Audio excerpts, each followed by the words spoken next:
الله. أما بعد، بسم الله الرحمن الرحيم. الأول، الشرك في عبادة الله.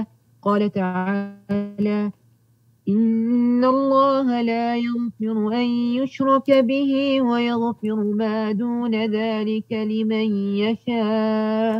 وقال تعالى: إنه من يشرك بالله فقد حرم الله عليه الجنة ومأواه النار وما للظالمين من أنصار. ومنه الذبح لغير الله كمن يذبح للجن أو جزاکم اللہ خیرا واحسن اللہ الیکم فاقول وباللہ التوفیق۔ مصنف رحمہ اللہ نے امام محمد بن عبد الوہاب بن سلیمان التمیمی رحمہ اللہ نے سب سے پہلے جس ناقض کو ذکر کیا، ایسا کام جس کے ارتکاب سے انسان دین اسلام سے خارج ہو جاتا ہے، شروط موانع حجت کے بعد جس کی تفصیل پہلے لیکچر میں گزری، سب سے پہلا کام ہے الشرک فی عبادت اللہ، اللہ کی عبادت میں شرک کرنا۔ اللہ کی عبادت میں شرک کرنے سے انسان دین اسلام سے خارج ہو جاتا ہے۔ کیا دلیل ہے؟ اس کی دلیل اللہ تعالیٰ کا یہ فرمان ہے، قال تعالی، اللہ تعالیٰ نے فرمایا، ان اللہ لا یغفر ان یشرک بہ، اللہ یہ معاف نہیں کرتا کہ اس کے ساتھ کسی کو شریک ٹھہرایا جائے، وَيَغْفِرُ مَا دُونَ ذَلِكَ، اور اس کے علاوہ وہ معاف کرتا ہے لمن یشاء، جس کے لیے چاہتا ہے۔ شرک کے علاوہ دیگر جو گناہ ہیں اللہ جس کے لیے چاہتا ہے اللہ معاف کرتا ہے۔ اور اسی طرح دوسری جو آیت کریمہ ذکر کی، پہلے ہم اس کا بھی ترجمہ سن لیتے ہیں اور اس کے بعد پھر ہم شرح کی طرف آتے ہیں۔ وقال تعالی، اور اللہ تعالیٰ نے فرمایا سورۃ المائدہ کی آیت نمبر 72، فرمایا انہ من یشرک باللہ، جس نے اللہ کے ساتھ کسی کو شریک ٹھہرایا، فقد حرم اللہ علیہ الجنہ، اللہ نے اس پر جنت کو حرام کر دیا، وَمَأْوَاهُ النَّارِ، اور اس کا ٹھکانہ آگ ہے، وَمَا لِلظَّالِمِينَ مِنْ أَنصَارٍ، اور ظالموں کا کوئی مددگار نہیں، اور ظالموں کا کوئی مددگار نہیں۔ اب دیکھیے مصنف رحمہ اللہ نے اپنی بات کو، یا کبیرہ گناہوں کے اندر جو سب سے بڑا گناہ ہے وہ شرک کا گناہ ہے، تو مصنف رحمہ اللہ نے اسی سے اپنی بات کا آغاز کیا کہ اللہ کی عبادت میں کسی کو شریک ٹھہرانا، اس سے انسان دین اسلام سے یا اسلام کے دائرے سے خارج ہو جاتا ہے۔ شرک کس کو کہتے ہیں؟ شرک کی تعریف مختلف علماء نے شرک کی مختلف تعریفیں بیان کی۔ یہاں پر ایک تعریف ذکر کی جا رہی ہے، ایک بڑے عالم دین گزرے ہیں عبد الرحمن السعدی کے نام سے، جن کی تفسیر السعدی بھی بڑی معروف ہے۔ انہوں نے شرک کی یہ تعریف کی کہ کہتے ہیں شرک کس چیز کا نام ہے؟ ان یعبد المخلوق، ان یعبد المخلوق کما یعبد اللہ، کہ اللہ کی مخلوق جو ہے، اللہ کی مخلوق کی عبادت ایسے کی جائے جیسے اللہ کی عبادت کی جاتی ہے، نمبر ایک۔ نمبر دو، او یعظم کما یعظم اللہ، یا کسی اور کی ایسی تعظیم کی جائے جیسے اللہ کی تعظیم کی جاتی ہے۔ نمبر تین، او یصرف لہ نوع من خصائص الربوبیہ والالہیہ، تیسری چیز یہ ہے کہ جو اللہ کے خصائص ہیں، اللہ کے جو خصائص ہیں ان میں سے کوئی بھی قسم غیر اللہ کے لیے کی جائے، صرف کی جائے۔ تین چیزیں، مخلوق کی عبادت کی جائے جیسے اللہ کی عبادت کی جاتی ہے، مخلوق کی تعظیم کی جائے جیسے اللہ کی تعظیم کی جاتی ہے، یا عبادت جو اللہ کے لیے خاص ہے اور ربوبیت الوہیت کوئی بھی اس کی قسم غیر اللہ کے لیے صرف کی جائے، بولیں گے کیا کہلائے گا؟ شرک کہلائے گا۔ یہ کیا کہلائے گا؟ شرک۔ مثال کے طور پر وہ رب ہے، وہ خالق ہے، یہ سمجھا جائے کہ نہیں کوئی اور بھی خالق ہے۔ وہ مدبر ہے، یہ سمجھا جائے کہ کوئی اور بھی کائنات کے نظام کو چلانے والا ہے۔ وہ اللہ موت و حیات دینے والا ہے، یہ سمجھا جائے کہ کوئی اور بھی موت و حیات دے سکتا ہے۔ وہ اللہ غیب کا علم رکھنے والا ہے، یہ سمجھا جائے کہ اللہ کے علاوہ کوئی اور بھی غیب کا علم رکھتا ہے، تو یہ ربوبیہ کے اندر شرک کہلائے گا، کیونکہ وہ رب ہے، وہ رب العالمین ہے، وہ اکیلا رب ہے، اکیلا خالق ہے، مالک ہے، مدبر ہے، محیی و ممیت ہے، زندہ کرنے والا، مارنے والا ہے۔ عالم الغیب ہے، وہ اکیلا غیب کو جاننے والا ہے۔ اللہ اکبر۔ الوہیہ کا کیا مطلب ہے؟ الوہیہ کا مطلب یہ کہ جو عبادت اللہ کے لیے کرنی تھی وہ غیر اللہ کے لیے کی جائے، یہ شرک کہلائے گا۔ اللہ اکبر۔ تو یہ آپ کہہ لیجئے سب سے پہلا ناقض ہے جس کے ارتکاب سے انسان دین اسلام سے خارج ہو جاتا ہے۔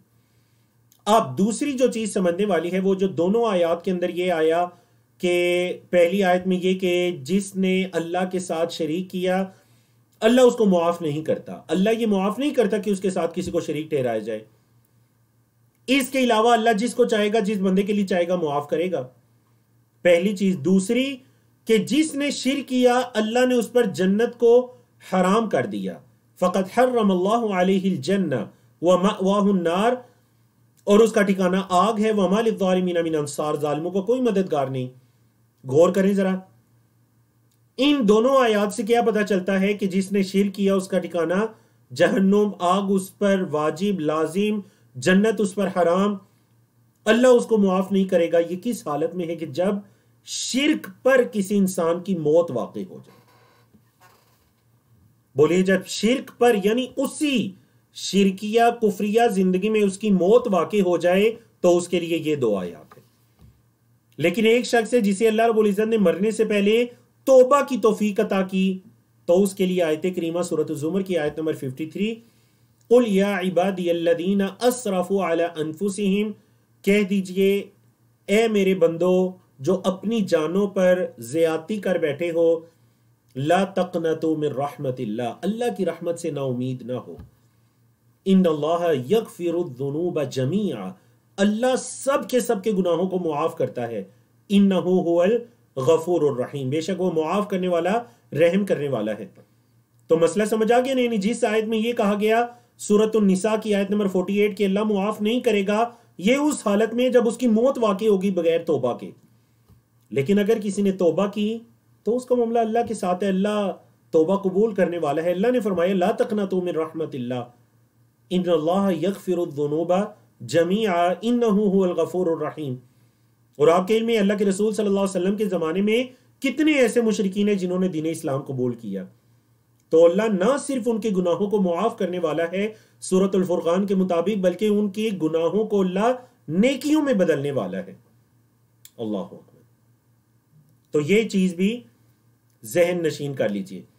مصنف رحمہ اللہ نے یہاں پر آخری لائن میں وَمِنْهُ الذَّبْحُ لِغَيْرِ اللَّهِ، جو اللہ کی عبادت میں اللہ کے ساتھ شرک کرنا ہے، اس کی ایک مثال کیا دی کہ اسی میں سے غیر اللہ کے لیے ذبح کرنا ہے۔ کَمَنْ يَذْبَحُ لِلْجِنِّ أَوْ لِلْقَبْرِ، جیسے کوئی بندہ کسی جن کے لیے، کسی شیطان کے لیے یا کسی قبر کے لیے اپنے جانور کو ذبح کرے، کسی جن یا کسی قبر وغیرہ کے لیے اپنے جانور کو ذبح کرے۔ اب یاد رکھیے جو ذبح کرنا ہے اس کی دو صورتیں ہیں۔ ایک تو یہ کہ وہ غیر اللہ کا نام لے کر چھری پھیرے، غیر اللہ کا نام لے کر ذبح کرے۔ دوسری یہ کہ وہ ذبح تو اللہ کے نام پر کر رہا ہے لیکن مقصد اور اس کی نیت غیر اللہ کا قرب حاصل کرنا ہے۔ دیکھ لیجئے اکثر لوگ جو آپ کو پتا ہے آستانوں پر، ان جگہوں پر جا کر وہ دیگے چڑھاتے ہیں، جانوروں کو ذبح کرتے ہیں، ان میں سے کوئی بھی یہ نہیں کہتا کہ ہم غیر اللہ کے نام پر ذبح کر رہے ہیں، ہم اللہ کے نام پر ذبح کر رہے ہیں۔ لیکن اس قبر پر آ کر ذبح کرنے کا تمہارا کیا مقصد تھا؟ مقصد یہ تھا کہ وہ جو صاحب قبر ہے ہم اس کے قریب ہو جائیں، ہم اس کے قریب ہوں گے، وہ ہمیں اللہ کے قریب کر دے گا۔ تو یاد رکھیں مشرکین مکہ بھی اللہ کے نام پر ہی ذبح کرتے تھے، لیکن بتوں کے پاس، بتوں کے قدموں میں ان کے پاس لے جا کر اپنے جانوروں کو ذبح کرتے، ان کے نام پر اپنے جانوروں کو پالا کرتے تھے۔ اور نبی کریم صلی اللہ علیہ وسلم سے جب ایک صحابی نے آ کر پوچھا کہ میں نے یہ نظر مانی تھی کہ بوانا نامی جگہ پر جا کر اپنا اونٹ نحر کروں گا، تو اللہ کے رسول کیا میں اپنی نظر پوری کروں؟ نبی کریم صلی اللہ علیہ وسلم نے اسے دو سوال پوچھے۔ پہلا سوال یہ کہ کیا وہاں پر کوئی بت وغیرہ تو نہیں تھا زمانہ جاہلیت کے بتوں میں سے؟ کہا نہیں۔ پھر پوچھا کیا زمانہ جاہلیت کے میلوں میں سے وہاں کوئی میلہ وغیرہ تو نہیں لگتا تھا؟ کہا نہیں۔ نبی کریم صلی اللہ علیہ وسلم نے فرمایا جاؤ جا کر اپنی نظر پوری کرو۔ یعنی یہ سوال پوچھنے کا کیا مقصد تھا؟ میلہ لگتا ہو یا وہاں پر کوئی بت وغیرہ ہو، کیونکہ اس وقت نہیں تھا. اگر اس وقت ہوتا تو اللہ کے رسول صلی اللہ علیہ وسلم کے علم میں ہوتا یا وہ ختم ہو چکا ہوتا. اللہ اکبر. تو نبی کریم صلی اللہ علیہ وسلم نے اس سے یہ سوال پوچھے. تو اس وجہ سے ذبح کرنے کے اندر یہ دونوں صورتیں آ جاتی ہیں کہ غیر اللہ کا نام لے کر ذبح کرنا، یا نام اللہ کا لینا لیکن غیر اللہ کے قرب کے لیے ذبح کرنا، یا ایسی جگہ پر جا کر ذبح کرنا جس جگہ شرک ہو رہا ہے یا جس جگہ بدعات ہو رہی ہیں. سمجھا گئی نا آپ کو؟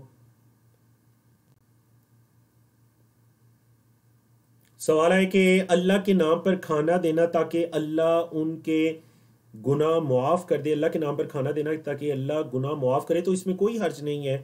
آپ صدقہ و خیرات کر سکتے ہیں، حتیٰ کہ جو فوت ہو چکے ہیں ان کی طرف سے بھی صدقہ و خیرات کیا جا سکتا ہے. اس میں بالکل بھی کوئی حرج نہیں ہے.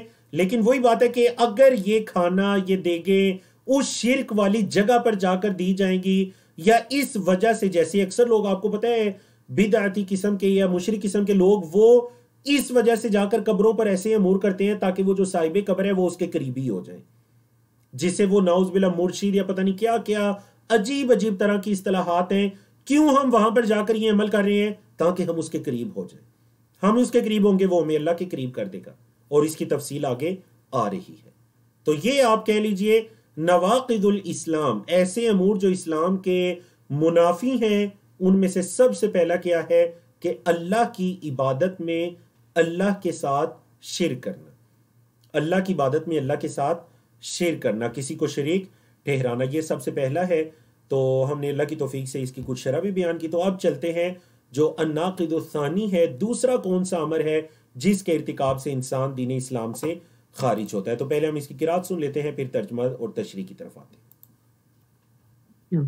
الثاني من جعل بينه وبين الله وسائط يدعوهم ويسألهم الشفاعة ويتوكل عليهم كفر إجماعا. احسن اللہ الیک وبارک اللہ فیک. مصنف رحمہ اللہ نے فرمایا من جعل بینہ وبین اللہ وسائط، جس نے اپنے اور اللہ کے درمیان کچھ واسطوں کو لے آیا. جو بندہ اپنی اور اللہ کے درمیان کچھ واسطوں کو لے آیا، یدعوہم، اور انہیں پکارنے لگا. پہلے واسطے لے کر آیا، پھر اللہ کو چھوڑ کر انہیں پکارنا شروع کر دیا. نمبر ایک. نمبر دو، وَيَسْأَلُهُمُ الشَّفَاعَةَ، اور ان سے شفاعت کا سوال کرنے لگا. نمبر تین، وَيَتَوَكَّلُ عَلَيْهِمْ، اور پھر اللہ کو چھوڑ کر انہی پر توکل کرنے لگا. کفر اجماعاً، تو علماء کرام کے اجماع کے ساتھ وہ بندہ کافر ہو جاتا ہے.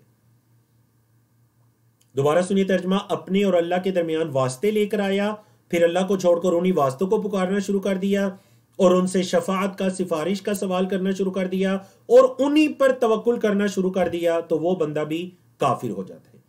اس کی دلیل کیا ہے؟ اس کی دلیل سورۃ الزمر کی آیت نمبر 3 آپ کے سامنے لکھی ہوئی ہے. اللہ تعالیٰ کا یہ فرمان، وَالَّذِينَ اتَّخَذُوا مِن دُونِهِ أَوْلِيَاءَ، وہ لوگ جنہوں نے اللہ کے علاوہ کوئی اولیاء بنائے ہیں، وہ کیا کہتے ہیں؟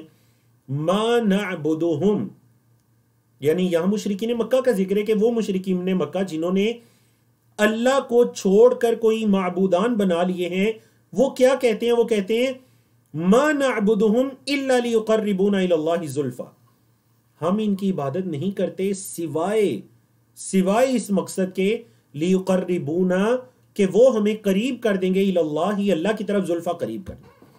ہم ان کی عبادت اس لیے کرتے ہیں کہ یہ ہمیں اللہ کے قریب کر دیں گے. مشرکین مکہ جنہوں نے اللہ کے علاوہ کوئی اولیاء بنائے تھے، ان کی عبادت کرتے تھے، ان کے بت، ان کے معبودان باطلہ. کیوں ان کی عبادت کرتے ہیں؟ ان سے جب پوچھا جاتا تو وہ کہتے ہیں ہم تو عبادت اس لیے کرتے ہیں الا لیقربونا الی اللہ زلفا، تاکہ یہ ہمیں اللہ کے قریب کر دیں. اللہ نے فرمایا ان اللہ یحکم بینہم، اللہ ان کے درمیان فیصلہ کرے گا، فیما ہم فیہ یختلفون، جس میں وہ اختلاف کرتے ہیں. ان اللہ لا یہدی، اللہ ہدایت نہیں دیتا، من ہوا کاذب کفار، جو کاذب ہے، جو جھوٹا ہے اور کفار ہے، بہت ناشکرا، بہت کفر کرنے والا ہے. اللہ رب العزت اس کو ہدایت نہیں دیتا. تو یہ ان آیات میں مشرکین مکہ کا ایک عقیدہ بیان ہوا کہ ہم بتوں کی عبادت کیوں کرتے ہیں؟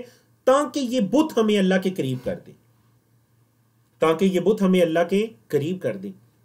حالانکہ اللہ کی صفات میں سے ایک صفت قریب ہے، وہ سمیع ہے، سننے والا ہے۔ امن یجیب المضطر، کون ہے جو مجبور بندے کی بات کو سنتا ہے، اس کو پورا کرتا ہے، اذا دعا، جب وہ اس کو پکارتا ہے۔ وَهُوَ السَّمِيعُ الْبَصِيرُ، وہ اللہ سمیع ہے، سننے والا ہے، وہ بصیر ہے، دیکھنے والا ہے، وہ قریب ہے۔ کتنا قریب ہے؟ اقرب الیہ من حبل الورید، وَنَحْنُ اقرب الیہ من حبل الورید، ہم تو انسان کی شارک سے بھی زیادہ اس کے قریب ہیں۔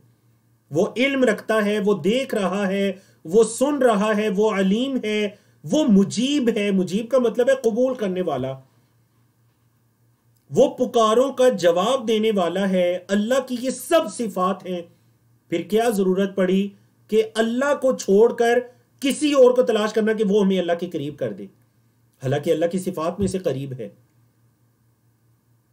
تو ان تمام باتوں کا علم ہونے کے باوجود بھی اگر کوئی شخص کسی اور کی طرف جاتا ہے اور یہ سمجھتا ہے کہ یہ مجھے اللہ کے قریب کر دے گا، یا اسی اللہ کو چھوڑ کر پھر اسی کی عبادت کرنا شروع کر دیتا ہے، تو یاد رکھیے قوم نوح کے اندر جہاں سے شرک کا آغاز ہوا تھا، صحیح بخاری اور دیگر کتب کے اندر یہ تفصیل موجود ہے، جب اس روئے زمین پر شرک کا آغاز ہوا تو شیطان نے آ کر یہ نہیں کہا کہ تم شرک کرنا شروع کر دو، لوگوں نے شرک کرنا شروع کر دیا۔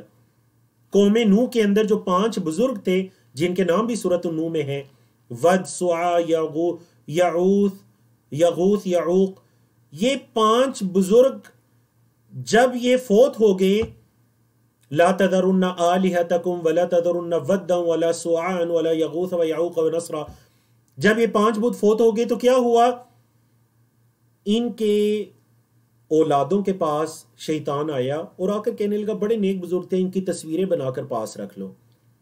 ٹھیک ہے، تصویریں بنا کر رکھ لیں، کچھ عرصہ گزرا، وہ لوگ فوت ہو گئے، وہ اگلی نسل آ گئی، شیطان ان کے پاس آیا، بڑے نیک لوگ تھے، ان کی یہ تصویریں، مورتیاں، یعنی عربی زبان میں تصویر وہ جس کے اوپر آپ ہاتھ لگائیں تو کچھ ابھرا ہوا محسوس ہو، ناک، کان، آنکھیں جیسے مورتی ہوتی ہے۔ اس نے کہا کہ یہ تصویریں تم اپنے عبادت خانوں کے اندر رکھو، تم جب انہیں دیکھو گے تمہیں اللہ یاد آئے گا۔ شیطان کا وسوسہ دیکھا، تم انہیں دیکھو گے تمہیں اللہ یاد آئے گا، تم اور اچھی طرح اللہ کی عبادت کرو گے۔ انہوں نے کہا مشورہ تو بہت اچھا ہے، تو ان کی مورتیاں عبادت خانوں میں پہنچنا شروع ہو گئیں، اور پھر اللہ کو چھوڑ کر انہی بتوں کی عبادت شروع ہو گئی۔ آپ دیکھ لیجئے، کہتے کیا ہیں کہ جو فلاں ہیں، قبر والا یا درخت یا پتھر یا کوئی بھی ایسی چیز، ہم اس لیے اس کے قریب ہو رہے ہیں تاکہ یہ ہمیں اللہ کے قریب کر دے، اور پھر چند ہی دنوں کے بعد یا ان کی نسلوں میں وہ وقت آتا ہے کہ اللہ کو چھوڑ کر اسی کی عبادت شروع ہو جاتی ہے۔ آپ بتائیے ایسا ہوتا ہے یا نہیں؟ قبروں پر سجدے ہوتے ہیں، قبروں کے نام کی نظر و نیاز ہوتی ہے، اور نعوذ باللہ یہ باور کروایا جاتا ہے کہ ہم نے ان کو راضی کرنا ہے، یہ راضی ہو گئے تو اللہ بھی ہم سے راضی ہو جائے گا۔ تو یاد رکھیے مشرکین مکہ کا بھی عقیدہ کچھ اس سے مختلف نہیں تھا۔ دوسری دلیل سورۃ یونس کی آیت بھی ہے، غور کیجئے، وَيَعْبُدُونَ مِن دُونِ اللَّهِ مَا لَا يَضُرُّهُمْ وَلَا يَنفَعُهُمْ وَيَقُولُونَ هَؤُلَاءِ شُفَعَاؤُنَا عِندَ اللَّهِ، وہ کیا کہتے ہیں کہ یہ اللہ کے ہاں ہمارے، بولے کیا کہتے ہیں کہ یہ اللہ کے ہاں ہمارے کیا ہیں؟ شفعاء ہیں، سفارشی ہیں۔ وہ عبادت کرتے ہیں اللہ کے علاوہ، یعبدون من دون اللہ، اللہ کے علاوہ عبادت کرتے ہیں، ما لا یضرهم ولا ينفعهم، کن کی عبادت کرتے ہیں؟ جو انہیں کوئی نفع نقصان نہیں دے سکتے۔ اچھا، اور کہتے کیا ہیں؟ کہتے ہیں یقولون، وہ کہتے ہیں ہؤلاء شفعاؤنا عند اللہ، یہ اصل میں اللہ کے ہاں ہمارے سفارشی ہیں۔ کیا کہتے ہیں جی؟ یہ اللہ کے ہاں ہمارے سفارشی ہیں۔ اللہ نے فرمایا قل، کہہ دیجئے، اتنبئون اللہ، کیا تم اللہ کو اس چیز کی خبر دے رہے ہو، بما لا یعلم فی السماوات ولا فی الارض، جو آسمان و زمین کے اندر کو نہیں جانتا، جو آسمان و زمین کے اندر ہے اس کو نہیں جانتا، کیا تم اس اللہ کو کسی چیز کی خبر دے رہے ہو؟ اللہ اکبر، سبحانہ، وہ اللہ پاک ہے وتعالی اور وہ اللہ بلند ہے. کس چیز سے بلند ہے؟ عما یشرکون اس چیز سے جو وہ شرک کرتے ہیں. آخر میں سورۃ الزمر غلطی سے لکھا گیا، یہاں پر سورۃ یونس کی آیت نمبر 18 ہے. سورۃ یونس کی آیت نمبر یہ 18 ہے کہ جب ان مشرکین مکہ سے بھی پوچھا جاتا وہ ان کی عبادت کرتے جو انہیں نفع نقصان نہیں دے سکتے. پوچھا جاتا کیوں عبادت کرتے ہو؟ کہتے یہ اللہ کے ہاں ہمارے سفارشی ہیں. تو جواب کیا دیا اللہ نے؟ قل کہہ دیجئے کیا تم اللہ کو وہ خبریں دے رہے ہو یہ اللہ کے ہاں تمہارے سفارشی ہیں؟ یہ تم اللہ کو بتا رہے ہو کہ یہ اللہ کے ہاں تمہاری سفارشی ہیں؟ کیا تم اللہ کو خبریں دے رہے ہو؟ نبا ان سے تنبیون فعل مضارع. کیا تم اللہ کو بتا رہے ہو بما لا یعلم فی السماوات ولا فی الارض جو آسمان و زمین کے اندر کی باتیں نہیں جانتا؟ جہاں بھی شرک کی نفی ہوتی ہے اللہ کی تسبیح سبحانہ وہ پاک ہے، وتعالی اور وہ بلند ہے، عما یشرکون اس چیز سے جو وہ شرک کرتے ہیں. تو اس وجہ سے یاد رکھیے کہ مشرکین مکہ کا بتوں کو پکارتے ہوئے یہی عقیدہ تھا کہ یہ اللہ کے ہاں اصل میں ہم ان کی عبادت صرف اس لیے کر رہے ہیں کہ یہ اللہ کے ہاں ہمارے سفارشی ہیں. نمبر 1 لیقربونا الی اللہ زلفا سورۃ زمر کی آیت نمبر 3. نمبر 2 سورۃ یونس کی آیت نمبر 18 کہ ہا اولائی شفاعنا عند اللہ یہ اللہ کے ہاں ہمارے سفارشی. مزید یہ جو ناقض ہے اس کی تشریح کے اندر ہم یہ کہہ سکتے ہیں کہ وسیلہ اختیار کرنے میں کوئی حرج نہیں ہے. یعنی نعوذ باللہ یہاں پر وسیلے کی نفی نہیں کی جا رہی، کیونکہ وسیلہ اختیار کرنا سورۃ المائدہ کی آیت نمبر 35 میں اللہ نے حکم دیا یا ایھا الذین آمنوا اتقوا اللہ اے ایمان والو اللہ سے ڈر جاؤ، وابتغوا الیہ الوسیلہ اس کی طرف وسیلہ تلاش کرو، وجاہدوا فی سبیلہ اللہ کی راہ میں جہاد کرو، لعلکم تفلحون تاکہ تم فلاح پاؤ. یہ جو وسیلہ ہے پھر اس کا کیا مطلب؟ اللہ تک پہنچنے کا واسطہ کیا مطلب؟ یہ وہ وسیلہ ہے جس کو انبیاء کرام نے بھی اختیار کیا، نبی کریم صلی اللہ علیہ وسلم نے بھی اختیار کیا، دیگر انبیاء نے بھی اختیار کیا. یہ وسیلہ کیا ہے؟ یہ شرعی وسیلہ ہے جو جائز ہے. وہ کیا ہے کہ انسان اپنے اعمال کا وسیلہ پکڑے. آپ ذرا غور کریں نا، وہ جو غار کا واقعہ بالکل صحیح مسلم دیگر کتابوں کے اندر بھی موجود ہے، وہ جو 3 اشخاص غار میں بند ہو گئے تھے، ان تینوں نے مصیبت کے وقت کیا کیا؟ اپنے نیک اعمال کو بیان کیا. اے اللہ میں نے تیری رضا کے لیے یہ عمل کیا، اس مصیبت کو ہم سے دور کر. یہ ہے وسیلہ پکڑنا. اپنی نیکیاں اللہ کے سامنے رکھی جائیں، اللہ میں نے تیری رضا کے لیے یہ، اے اللہ میں نے تیری رضا کے لیے اپنے والدین کی خدمت کی. انہوں نے بھی تو وسیلہ پکڑا. نمبر 2 اللہ کی صفات کا وسیلہ. اے اللہ تو رزاق ہے، رزق دینے والا ہے، مجھے بھی رزق دے. اے اللہ تو وہاب ہے، مجھے بھی عطا کر. اے اللہ تو غفور ہے، مجھے بھی معاف کر. اللہ کی صفات کا وسیلہ پکڑنا. اپنی کمزوری کا وسیلہ پکڑنا. ربی انی مسنی الضر، اے اللہ مجھے تکلیف پہنچی ہے، تو معاف کرنے والا ہے. اے اللہ مجھے تکلیف پہنچتی ہے. انبیاء کرام اپنے کمزوریوں کو اللہ کے سامنے رکھتے، اپنی غلطیوں کو اللہ کے سامنے رکھتے. ربنا ظلمنا انفسنا وَإِن لَّمْ تَغْفِرْ لَنَا، اللہ ہم نے اپنے آپ پر ظلم کیا، ہو گیا ہم سے ظلم اپنے آپ. فَإِن لَّمْ تَغْفِرْ لَنَا وَتَرْحَمْنَا، اے اللہ اگر تو نے معاف نہ کیا، تو نے رحم نہ کیا، لَنَكُونَنَّ مِنَ الْخَاسِرِينَ. یہ ہے جائز وسیلہ، یہ ہے جائز وسیلہ. اور اس کے اندر بھی شرط یہ ہے کہ ان شرعی وسیلوں میں سے ہر وسیلہ کارآمد ہے لیکن اللہ کے حکم کے بعد. اور نمبر 2 وہ کام ہوگا اللہ کے ہی حکم اور اس کی مرضی سے. توکل اور اعتماد اللہ پر ہی کیا جائے گا. یہ نہیں کہ وسیلہ پکڑ کر پھر اسی پر کہ میرا یہ عمل ہے ہر حال میں یہ ہوگا. نہیں، اے اللہ میرا یہ عمل ہے، اس کو قبول کر. اے اللہ تجھ سے سوال کرتا ہوں اس مصیبت کو دور کر، مجھے یہ نعمت عطا کر. بڑا خوبصورت وسیلے کی قسم ہے. اس سے انسان کو یہ فکر آتی ہے کہ میں کچھ ایسے اعمال کروں جو میں اللہ کے سامنے پیش بھی کر سکوں.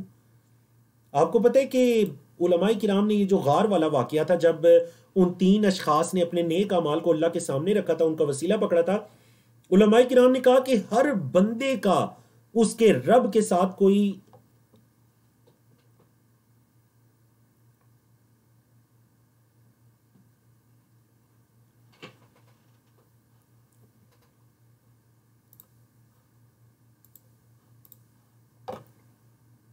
جی السلام علیکم ورحمۃ اللہ وبرکاتہ.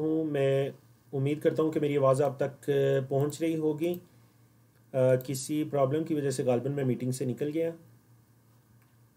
میں دوبارہ اس کو بحال کرنے کی کوشش کر رہا ہوں. بارک اللہ فیکم.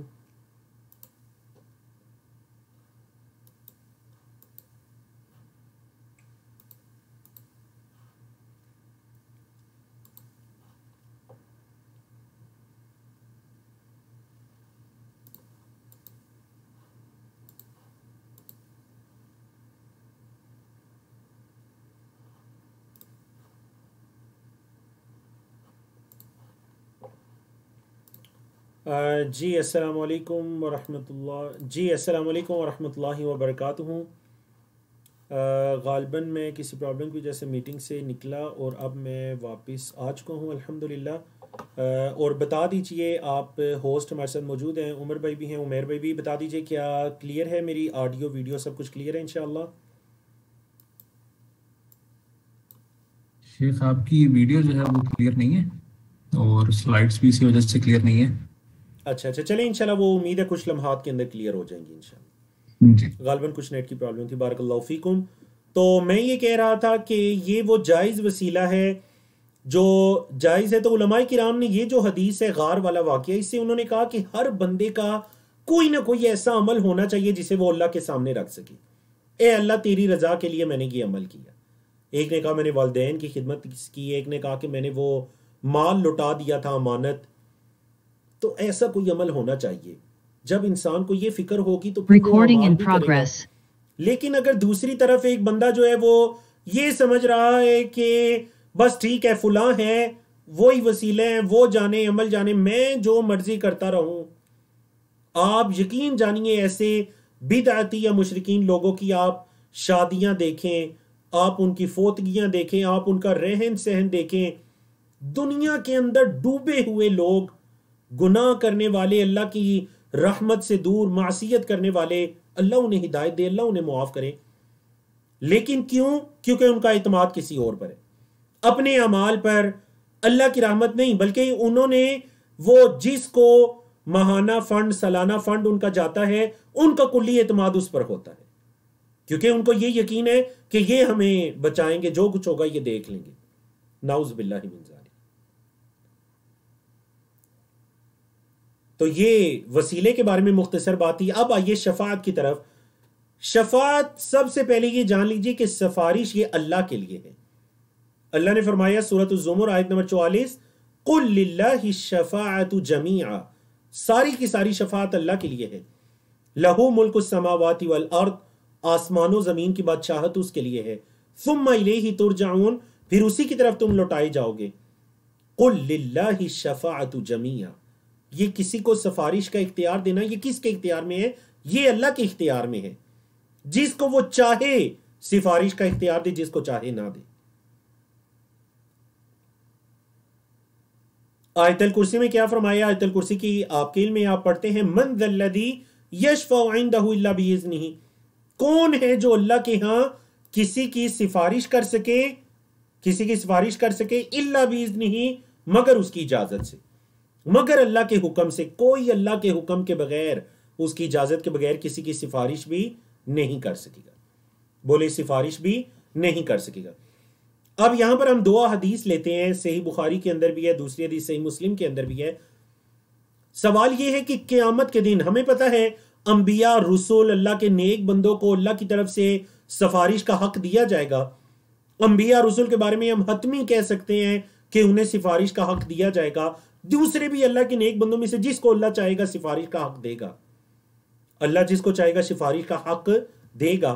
اب سوال یہ پیدا ہوتا ہے کہ اللہ احکم الحاکمین, کس کو سفارش کا, کس کی سفارش ہوگی اللہ کے ہاں قیامت کے دن, کس کی سفارش کی جائے گی؟ یہ تو پتا چل کہ انبیاء رسول کو حق دیا جائے گا, اللہ کے نیک بندوں کو دیا جائے گا, جس کے لیے حکم ہوگا اس کو دیا جائے گا. مجھے اور آپ کو انبیاء رسول کے علاوہ نہیں پتا کہ عام بندوں میں سے کس کو اختیار دیا جائے گا کس کو نہیں. وہ اللہ کو پتا ہے, اللہ کا حکم ہوگا. من ذا الذی یشفع عندہ الا باذنہ, اس کے حکم کے بغیر کون کسی کی سفارش کر سکے گا. دن ایسا سختی کا ہوگا کہ نبی کریم صلی اللہ علیہ وسلم بھی سجدے میں گرے ہوں گے. کون کسی کی سفارش کر سکے گا؟ اللہ اکبر. سوال ہوا نبی کریم صلی اللہ علیہ وسلم سے، طویل حدیث ہے، حضرت ابو ہریرہ رضی اللہ تعالیٰ عنہ نے ہی سوال کیا تھا کہ اللہ کے رسول قیامت کے دن آپ کی سفارش کا سب سے زیادہ حقدار کون ہوگا؟ نبی کریم صلی اللہ علیہ وسلم نے فرمایا ابو ہریرہ میرا گمان تھا کہ تیرے علاوہ کوئی یہ سوال کرے گا بھی نہیں. پھر جواب دیا، صحیح بخاری کی حدیث، اسعد الناس بشفاعتی یوم القیامہ، قیامت کے دن میری شفاعت کا سب سے زیادہ حقدار کون ہوگا؟ من قال لا الہ الا اللہ خالصا من قلبہ او نفسہ، جس نے لا الہ الا اللہ کہا خالص اپنے دل سے، دل و جان سے جس نے لا الہ الا اللہ کہا، وہ ہے میری شفاعت کا قیامت کے دن سب سے زیادہ حقدار. یعنی ایک بندہ اللہ کو چھوڑ کر کسی اور کی عبادت کرے اور پھر یہ سمجھے کہ اللہ کے ہاں میری سفارش کی جائے گی، نعوذ باللہ. تو یاد رکھیے سفارش کا سب سے زیادہ حقدار کون ہے؟ جس نے اپنے دل و جان سے لا الہ الا اللہ کا اقرار کیا، اس کو کہا، نہ صرف کہا بلکہ نفس ہی اس کے مطابق عمل بھی کیا. صرف کلمہ پڑھ لینا کافی نہیں، اس کے مطابق اعمال کے اندر بھی توحید ہو، ایک اللہ کی عبادت ہو. دوسری حدیث بڑی عظیم حدیث ہے، نبی کریم صلی اللہ علیہ وسلم نے فرمایا لِكُلِّ نَبِيٍّ دَعْوَةٌ مُسْتَجَابَةٌ، ہر نبی کی ایک دعا ہے جس کو قبول کیا جائے گا. یدعو بہا، جو وہ پکارے گا، جس دعا کو وہ کرتا ہے، ہر نبی کی ایک دعا ہے. وَأُرِيدُ أَنْ أَخْتَبِيَ دَعْوَتِي شَفَاعَةً لِأُمَّتِي فِي الْآخِرَةِ، میں یہ چاہتا ہوں کہ میں اپنی دعا کو اپنی امت کے لیے قیامت کے دن کے لیے ذخیرہ کر کے رکھوں. میں اپنی دعا کو کیا کروں؟ اختبیہ دعوتی، میں اپنی دعا کو ذخیرہ کر رکھوں. شفاعۃ لامتی یوم فی الاخرہ، آخرت میں اپنی امت کے لیے اس دعا کو میں کیا کر رکھوں؟ ذخیرہ کر رکھوں. اللہ اکبر. صحیح بخاری اور صحیح مسلم کے اندر یہ حدیث ہے. تو انبیاء رسول سفارش کریں گے، جن کو اللہ کی طرف سے اختیار دیا جائے گا، حکم ہوگا جن کے لیے، وہ سفارش کریں گے. کس کی کریں گے؟ جس نے لا الہ الا اللہ کہا، جس نے لا الہ الا اللہ کہا، جس کا خاتمہ توحید پر ہوا. دوسری حدیث کے اندر یہ الفاظ ہیں کہ جس نے اللہ کے ساتھ کسی کو شریک نہ ٹھہرایا ہو، اس کے لیے ہے میری سفارش قیامت کے دن. اللہ اکبر. تو غیر اللہ پر توکل کرنا، وَيَتَوَكَّلُ عَلَيْهِمْ، جو بالکل آخری الفاظ ہے، وَيَتَوَكَّلُ عَلَيْهِمْ، مطلب کہ نفع اور نقصان میں ہر نفع اللہ کی طرف سے ہے، ہر نقصان اللہ کی طرف سے ہے.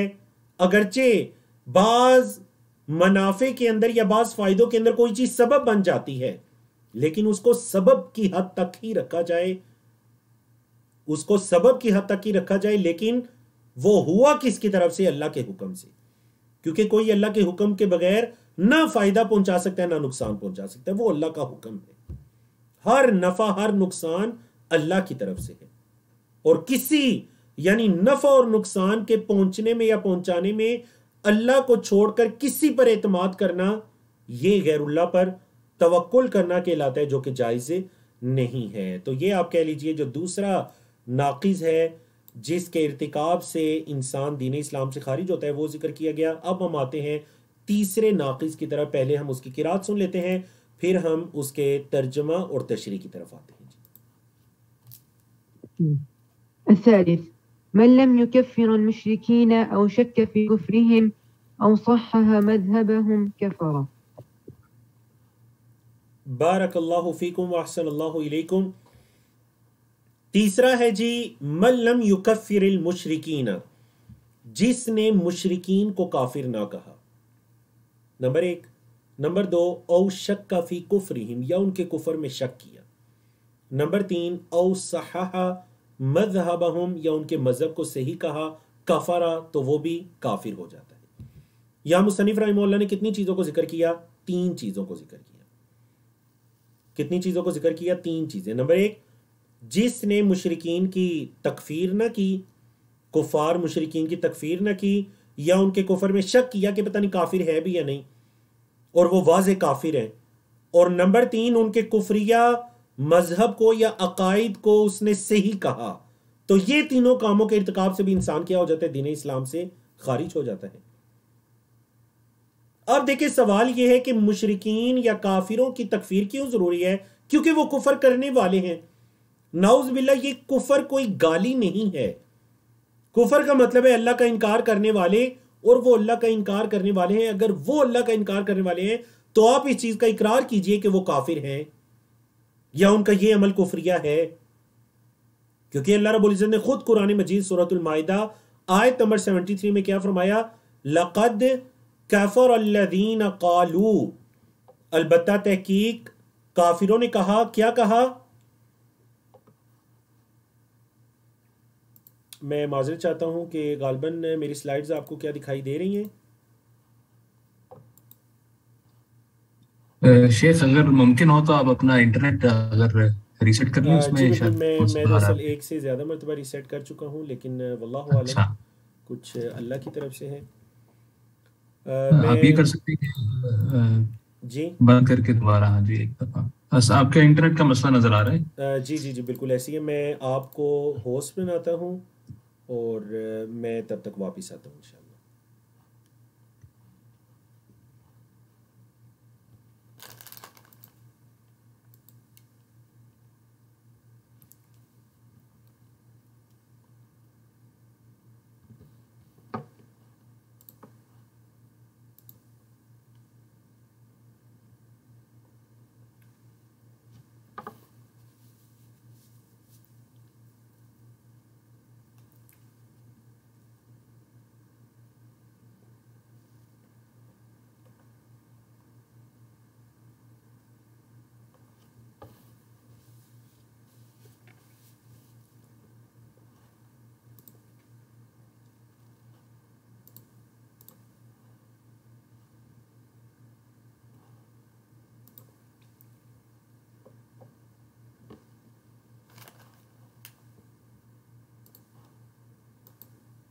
Recording in progress. جی بارک اللہ فیکم و احسن اللہ الیکم۔ امید کرتا ہوں کہ اب کچھ بہتری ہوگی انشاءاللہ۔ آپ اگر عمر بھائی میری آپ جو ہے ٹھیک ہے، میری ویڈیو سپاٹ لائٹ ہو گئی جی تو الحمدللہ والصلاۃ والسلام علی رسول اللہ وبعد۔ تیسرا ناقض یہ ہے کہ جس نے کافروں کو بھی کہا کہ یہ کافر نہیں ہے، یا پھر ان کے کفر میں شک کیا، یا پھر ان کے باطل یا کفریہ عقائد کو صحیح کہا، یہ کیوں یعنی ہم کافروں کو کافر ہی کہیں گے؟ اس کی وجہ یہ ہے کہ سورۃ المائدہ میں اللہ رب العزت نے فرمایا لقد کفر الذین قالوا ان اللہ ثالث ثلاثہ، ان لوگوں نے کفر کیا جنہوں نے کہا کہ اللہ تین میں سے تیسرا ہے۔ آپ کو پتہ ہے عیسائیوں کے جو مختلف گروہ ہیں ان میں سے ایک گروہ کا عقیدہ کیا ہے کہ تثلیث کا عقیدہ جسے کہتے ہیں، تثلیث کا عقیدہ، اور وہ کیا ہے کہ اللہ رب العزت تین میں سے ایک ہے۔ اللہ رب العزت تین میں سے ایک ہے۔ اصل میں جو گاڈ کا کنسیپٹ ہے یا اللہ ہے وہ تین ہے۔ نعوذ باللہ حضرت عیسیٰ، ان کی والدہ مریم علیہ السلام، اور اسی طرح اللہ رب العزت۔ تو اللہ نے کیا فرمایا؟ ان لوگوں نے کفر کیا جنہوں نے یہ کہا۔ اور اسی طرح سورۃ البینہ کی آیت نمبر 6 میں کیا فرمایا؟ ان الذین کفروا من اہل الکتاب والمشرکین فی نار جہنم خالدین فیہا، بے شک اہل کتاب اور مشرکین میں سے جنہوں نے کفر کیا وہ جہنم کی آگ میں ہیں اور اس میں ہمیشہ ہمیشہ رہیں گے۔ اولئک ہم شر البریہ، وہ سب سے بری مخلوق ہیں۔ ٹھیک ہے، اب اگر کوئی یہ سوال کرتا ہے کہ دیکھیں ہم نان مسلم کنٹری میں رہتے ہیں اور ہمارا تو رہن سہن اٹھنا بیٹھنا کافروں کے ساتھ ہے، ٹھیک ہے، ان کے ساتھ اچھے اخلاق سے پیش آنا، ان کے ساتھ ہمدردی کرنا، اس میں بالکل بھی کوئی حرج نہیں ہے، لیکن ان کو جو درجہ مسلمانوں کا یا اہل اسلام کا یا اسلام سے محبت کا دل میں ہونا چاہیے وہ اہل کفر یا کفر کا نہیں ہونا چاہیے۔ یا بعض اوقات بعض کفار بہت اچھے اخلاق والے ہوتے ہیں، ہم ان چیزوں کی حوصلہ شکنی نہیں کریں گے، یعنی نعوذ باللہ یہ نہیں کہیں گے کہ یہ ان کا جو ہے وہ اخلاق، ٹھیک ہے اخلاق کے اندر اپنے باقی معاملات کے اندر اچھے ہیں، اللہ انہیں ہدایت عطا کرے، لیکن اللہ پر ایمان رکھنے والے نہیں ہیں۔ اللہ کے ساتھ کفر کرنے والے ہیں۔ یاد رکھیے دین اسلام کو کبھی بھی یعنی اس ناحیے سے نہیں دیکھنا کہ مسلمان ایسے ہیں کفار ایسے ہیں اور پھر آپس میں یہ تو دیکھیں مسلمان جو اللہ پر ایمان رکھنے والے ان کے اللہ پر ایمان رکھنے والوں کو نہ دیکھیے، اللہ پر ایمان رکھنے کے عمل کو دیکھیے، صحابہ کرام کو دیکھیے، سلف صالحین یا اس زمانے میں بھی جو اللہ کے نیک بندے ہیں، پختہ ایمان والے ہیں، معاملات کے اندر بڑے صاف ستھرے کرے ہیں، ان کو دیکھیے۔ تو اس وجہ سے آپ کہہ لیجئے یہ بھی بہت ضروری ہے کہ آپ انہیں کافر سمجھیے کہ وہ کفر کرنے والے ہیں، اللہ کا انکار کرنے والے ہیں، نبی کریم صلی اللہ علیہ وسلم پر ایمان رکھنے والے نہیں ہیں۔ اب کوئی بندہ یہ کہتا ہے کہ نہیں میں تو انہیں کافر نہیں کہتا، یا ان کے جو عقائد ہیں، دیکھیں اخلاقیات کی بات نہیں ہو رہی، او صحح مذہبہم، ان کے مذہب کی بات ہو رہی ہے، ان کے دین کی، ان کے عقائد کی بات ہو رہی ہے۔ کوئی بندہ یہ کہتا ہے کہ نہیں وہ ان کا بالکل یہ عمل ٹھیک ہے، وہ جو صلیب کی عبادت کرتے ہیں یا ہندو جو بتوں کی عبادت کرتے ہیں ٹھیک ہے ان کا یہ عمل، کوئی ان کے عقائد کو ٹھیک کہتا ہے، کوئی ان کو کافر نہیں سمجھتا۔ ایسے کافر یا مشرک لوگوں کو جو صریحاً اللہ کے ساتھ کفر یا شرک کرنے والے ہیں، تو یاد رکھیے کہ بندہ اس سے خود بھی دین اسلام میں نہیں رہتا، وہ کافر ہیں، ہم ان کے بارے میں یہی عقیدہ رکھیں گے کہ یہ کافر ہیں۔ وہ مشرک ہیں، ہم ان کے بارے میں یہی عقیدہ رکھیں گے کہ یہ مشرک ہیں۔ کیوں؟ کیونکہ اللہ رب العزت نے قرآن مجید میں جو فرمایا لقد کفر الذین قالوا، ان لوگوں نے کفر کیا جن کا یہ عقیدہ ہے حضرت عیسیٰ کے بارے میں اور اللہ کے بارے میں یہ عقیدہ ہے کہ ان اللہ ثالث ثلاثہ، اور فرمایا اہل کتاب میں سے اور مشرکین میں سے لوگوں نے کفر کیا، وہ جہنم کی آگ میں ہیں، ہمیشہ ہمیشہ رہیں گے۔ یہ بھی اس صورت میں ہے کہ جب اسی کفر شرک کی حالت میں ان کی موت ہو جاتی ہے۔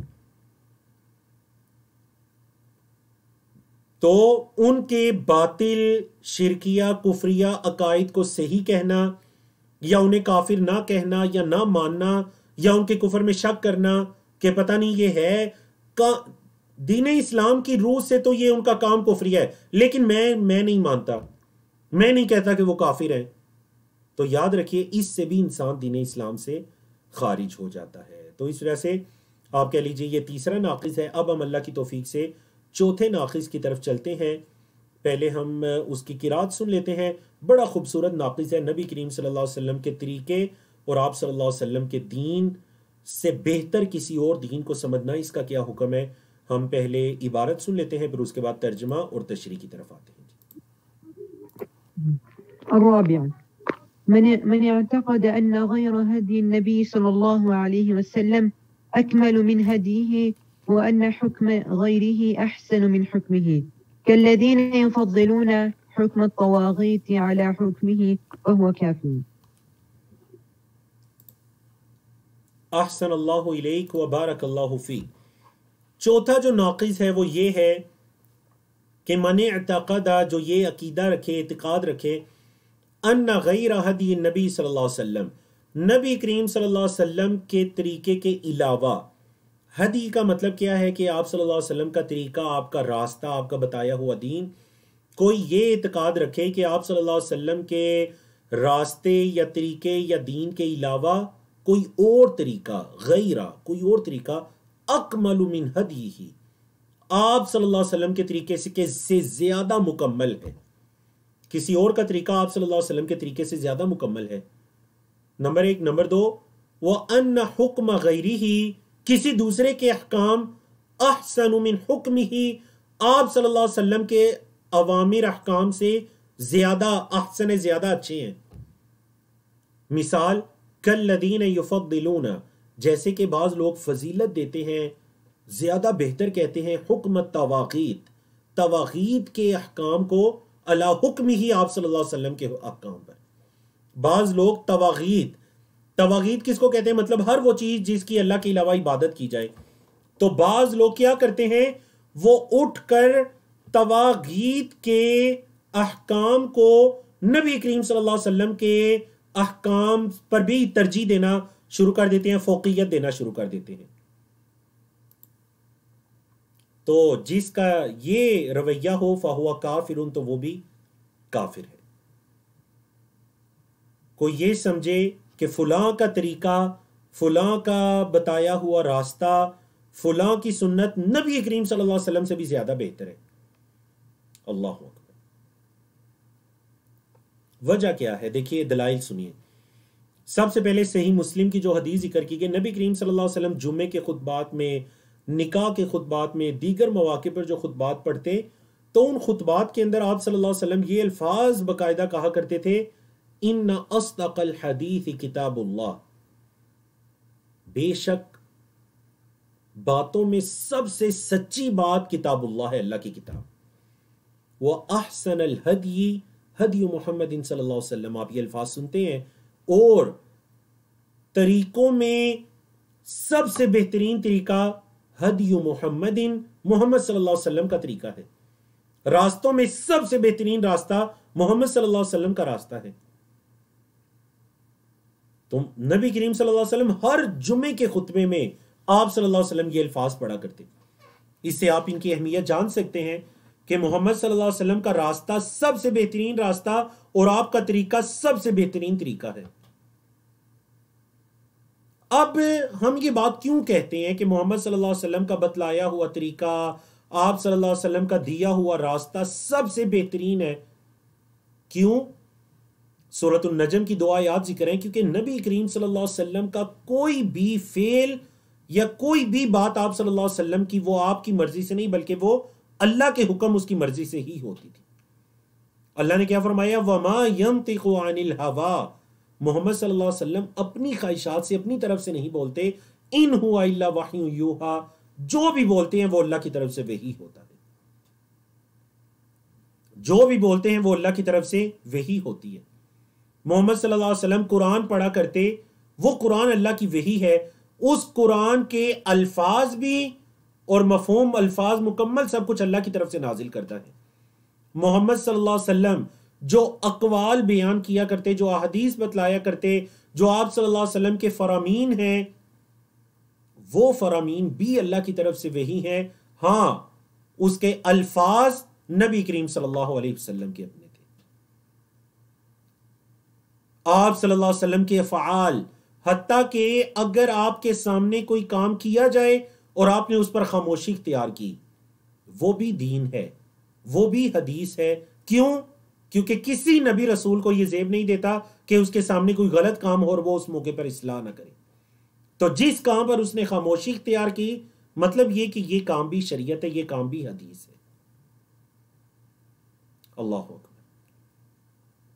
اب مصنف رحمہ اللہ نے مثال کیا دی کہ بعض لوگ تواغیت سے فیصلے کرواتے ہیں، تواغیت کے احکام کو لیتے ہیں اور نبی کریم صلی اللہ علیہ وسلم کے بھی احکام پر اس کو ترجیح دیتے ہیں. نبی کریم صلی اللہ علیہ وسلم کے فیصلوں پر بھی اس کو ترجیح دیتے ہیں.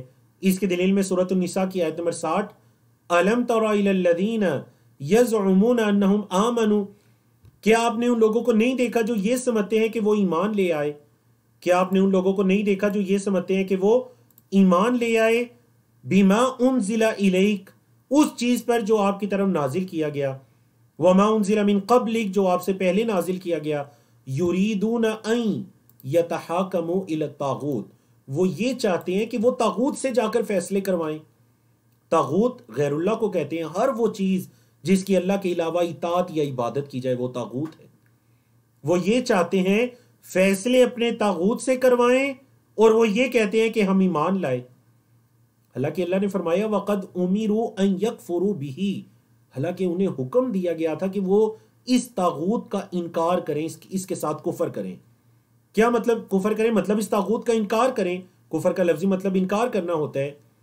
فرمایا وَيُرِيدُ الشَّيْطَانُ، شیطان یہ چاہتا ہے أَن يُضِلَّهُمْ، یہ کہ انہیں گمراہ کرے، ضَلَالًا بَعِيدًا، دور کی گمراہی. جبکہ شیطان یہ چاہتا ہے کہ انہیں دور کا گمراہ کرے. وہ ایک طرف سے یہ کہتے ہیں کہ ہم آپ صلی اللہ علیہ وسلم پر جو نازل کیے گئے اس پر بھی ایمان لائے، آپ سے پہلے جو نازل کیے گئے اس پر بھی ایمان لائے. فیصلے کروانے کا ٹائم آتا ہے تو پھر اللہ کو چھوڑ کر طاغوت کی طرف جاتے ہیں فیصلے کروانے کے لیے، احکام کو ماننے کے لیے. تو پتہ چلا انہوں نے غیر اللہ کا انکار نہیں کیا، انہوں نے غیر اللہ کا انکار نہیں کیا. تو اس وجہ سے ہم مسلمان ہیں. نبی کریم صلی اللہ علیہ وسلم پر ایمان رکھنا شہادتین، ہم نے آپ صلی اللہ علیہ وسلم کے بارے میں ہم نے یہ کہا کہ اشہد ان محمدن عبدہ ورسولہ، میں گواہی دیتا ہوں کہ محمد صلی اللہ علیہ وسلم اللہ کے بندے اور اس کے رسول ہیں. اس گواہی کے تقاضوں میں سے آپ صلی اللہ علیہ وسلم پر ایمان لانا، اس کے تقاضوں میں سے یہ بھی ہے کہ آپ صلی اللہ علیہ وسلم کے طریقے کو، آپ کے بتائے ہوئے راستے کو، آپ کے دین کو سب سے بہتر جانا جائے، سب سے مکمل جانا جائے. اگر ہم یہ کہتے ہیں کہ نہیں، فلاں دین، فلاں چیز نبی کریم صلی اللہ علیہ وسلم کے بتائے ہوئے دین سے، آپ کے طریقے سے زیادہ بہتر ہے، فضیلت والا ہے، تو یاد رکھیے یہ چیز بھی انسان کو دین اسلام سے خارج کرنے والی ہے. تو یہ چوتھا ناقص تھا. اب ہم آتے ہیں پانچویں اور آج کے آخری ناقص کی طرف. ہم پہلے اس کی عبارت سن لیتے ہیں اور پھر اس کے ترجمہ اور تشریح کی طرف آتے ہیں. الخامس من أبغض شيئا مما جاء به الرسول صلى الله عليه وسلم ولو عمل به كفر. سعود بیٹا احسن اللہ الیک و بارک اللہ فیک. پانچواں ناقص یہ ہے کہ من ابغض شیئا، جس نے کسی بھی چیز کے ساتھ بغض رکھا. وہ چیز کیا ہے؟ مما جاء به الرسول، جو رسول اللہ صلی اللہ علیہ وسلم لائے ہیں، جو دین، جو احکامات، جو عبادات، جو معاملات، جو اخلاقیات نبی کریم صلی اللہ علیہ وسلم لائے ہیں، جس نے ان میں سے کسی کے ساتھ بھی بغض رکھا، وَلَوْ عَمِلَ بِهِ، اگرچہ اس پر عمل بھی کیا، اگرچہ اس پر عمل بھی کرتا ہے لیکن بغض ہے اس کے دل میں، تو اس بغض رکھنے سے بھی بندہ دین اسلام سے خارج ہو جائے گا. یاد رکھیے نبی کریم صلی اللہ علیہ وسلم جو لائے ہیں مما جاء به الرسول، اس کا تعلق کسی بھی چیز کے ساتھ ہو، چاہے اس کا تعلق عقائد کے ساتھ ہے، عبادات کے ساتھ ہے، اخلاقیات کے ساتھ ہے، کسی چیز کے ساتھ اس کا تعلق ہے، نبی کریم صلی اللہ علیہ وسلم کے لائے ہوئے طریقے، آپ کے بتلائے ہوئے دین، آپ کے چھوڑے ہوئے دین، آپ کی شریعت، اس میں کسی چیز کے بارے میں بھی دل میں بغض نہیں آنا چاہیے. نفرت کا اظہار دل کے اندر، یعنی زبان پر یا فعل، یہ تو بڑی دور کی بات ہے. بغض دل کے اس جذبے کو، دل کے اس احساس کو کہتے ہیں، وہ بھی نہیں آنا چاہیے. کیوں؟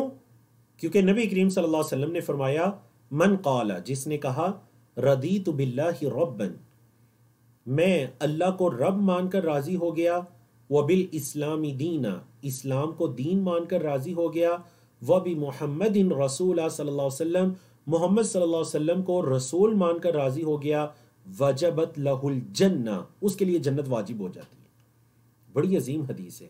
نبی کریم صلی اللہ علیہ وسلم کی دعاؤں میں باقاعدہ یہ دعا شامل تھی، رضیت باللہ ربا، اے اللہ میں تجھے رب مان کر راضی ہو گیا، تو میرا رب ہے، تو پیدا کرنے والا ہے، تو کائنات کا نظام چلانے والا ہے، تو ملکیت رکھنے والا ہے، موت و حیات تیرے ہاتھ میں ہے، تو قیامت کے دن اٹھانے والا ہے، قیامت کا مالک بھی ہے، تو رب ہے، رب العالمین ہے، میں اس چیز پر راضی ہو گیا.